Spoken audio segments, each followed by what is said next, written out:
নমস্কার বন্ধুরা, আমার সাধারণ রান্নাঘরে আপনাদের সবাইকে সাদর আমন্ত্রণ। এবারে শুরু করছি আমি আমার রান্নাবান্না।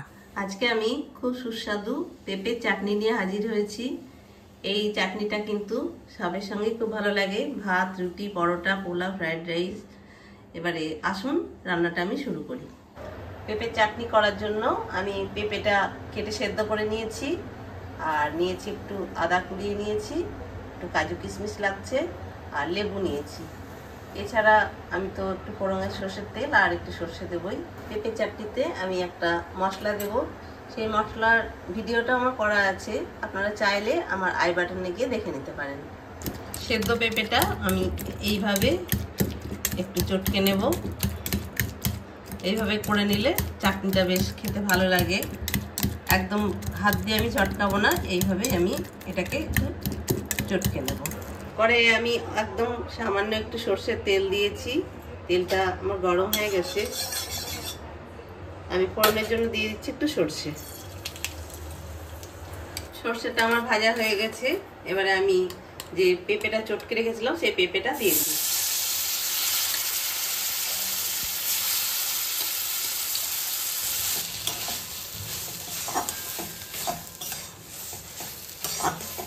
এই পেঁপেটা নাড়তে নাড়তে জলটা আমার শুকিয়ে গেছে। এবারে আমি দিয়ে দিচ্ছি একটু লবণ। আমি আমার আন্দাজ মতো লবণ দিয়ে দিলাম। চাটনিটায় আমি কোনো হলুদ দেব না। পেঁপের চাটনি তো অনেক রকম ভাবে হয়তো আপনারা খেয়েছেন, কিন্তু এইভাবে পেঁপের চাটনি করবেন, এটা কিন্তু ভাত, পোলাও, ফ্রাইড রাইস, লুচি, পরোটা সবের সঙ্গে খুব ভালো লাগে খেতে। পেঁপেতে আর আমার কোনো জল নেই, একদম পুরো মন্ড টাইপের একটা হয়ে গেছে। আমি দিয়ে দিচ্ছি কাজু আর কিশমিশটা। কাজু কিশমিশগুলো আমি ধুয়ে রেখে দিয়েছিলাম, সেটাও আমি দিয়ে দিলাম। এবারে আমি দিয়ে দিচ্ছি আন্দাজ মতো চিনি। আপনারা যেরকম মিষ্টি খাবেন, লবণ মিষ্টি আপনারা আপনাদের মতো দেবেন, আমি আমার মতো দিয়ে দিচ্ছি।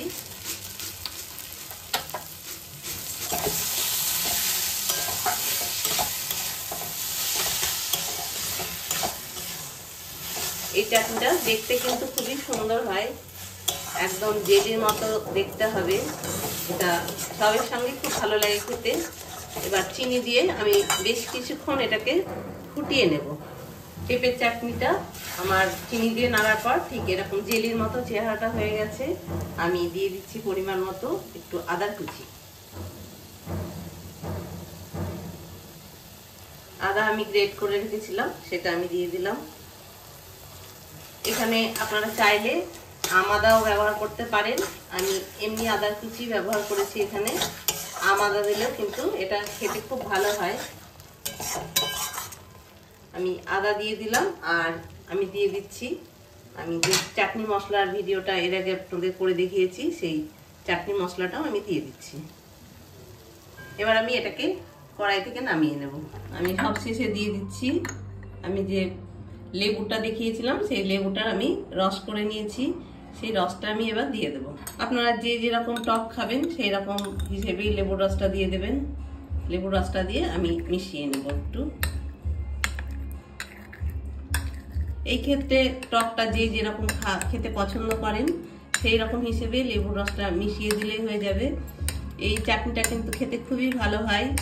অনেকেই প্লাস্টিক চাটনি করেন, কিন্তু সেই ক্ষেত্রে পেঁপেটা দাঁড়িয়ে গিয়ে ঝোলটা গড়িয়ে যায়। আমি মনে করি এইভাবে চাটনি করলে এটা কিন্তু খেতে খুব ভালো হয়, কারণ মশলা, লেবুর রস সবটাই বেশ মাখো মাখো হয়ে যায় ব্যাপারটা। আশা করছি আমার রান্না আপনাদের ভালো লাগবে। ভালো লাগলে অবশ্যই জানাবেন। ধন্যবাদ।